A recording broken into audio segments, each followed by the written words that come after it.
Hey guys, happy Saturday afternoon. Quick update for everyone who, well, I don't think anyone else has put an update out there, but anyone, for those of you who are still are wondering how Luke's doing, the update is he is still intubated, but we had quite a bit of progress today. His oxygen, I think he was at like 85 when he was first intubated. I think he's at 35 now, maybe even lower.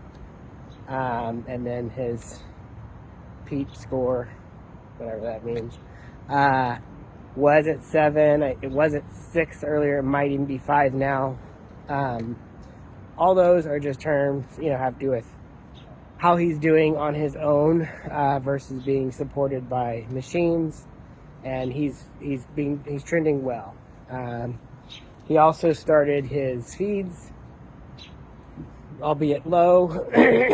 Like he's at 4 mLs an hour, I think. He was at 29 normally. But he's actually taking some nutrition. So all great signs. He had an ultrasound on his head and his kidneys again today because some of his blood albumin, I think, was low. It crashed. So they were just making sure that he didn't have any internal bleeding. That all came back good.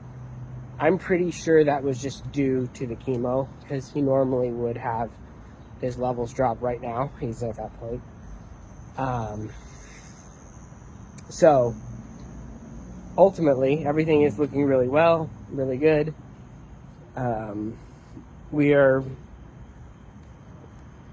kind of pushing him a little bit today as far as weaning him off some of this stuff, but he probably won't be ready until maybe tomorrow afternoon. And when I talk to the doctor, I think her kind of goal is going to be to extubate him probably Monday.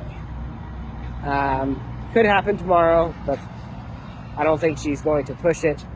If he's wavering, they're going to just hold him another day, give him another day, and then do it on Monday morning. So that's kind of the update. I also the fever that he had. We were worried, obviously, that he had some bacteria, one of those infections again, and talked to infectious disease. He doesn't have anything, so they're going to pull him off antibiotics. Unless we hear from them, tomorrow that something snuck up and grew, then he's probably good there, which means probably the fever was caused by maybe the anesthesia or just whatever was going on with him and not something else. So also good news. So across the board, really the best we could hope for. There's still obviously an opportunity that due to his cardiac arrest that, something happened and there's some long-term side effects, but there's no reason to think there will be at this point. Kind of the final check is getting him off oxygen and not sedated and see how he is. So that'll probably be Monday. But until then, we're very grateful for what we have. Grateful for all of you who were praying for him during his cardiac arrest. I know not all of you were, but there were definitely people who saw that post quickly, people who are already praying.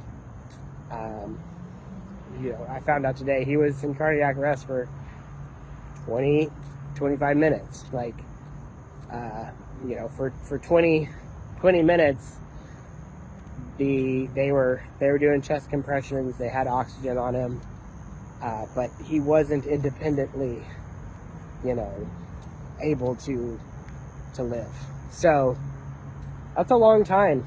And if he had been anywhere else, I'm sure he wouldn't have made it. So we're super glad we were here, and ultimately he's here because God wanted him here, and that's probably due to everyone asking to keep him. So thank you so much for that. that's pretty much it. Father's Day is tomorrow. To all you fathers, happy Father's Day in advance. Hope you have a wonderful day. Cherish your kids. You don't know longer what's going to happen, right? It's a day-by-day thing, but go give your kids a hug. Tell them you love them. All right, you guys have a good weekend. Bye.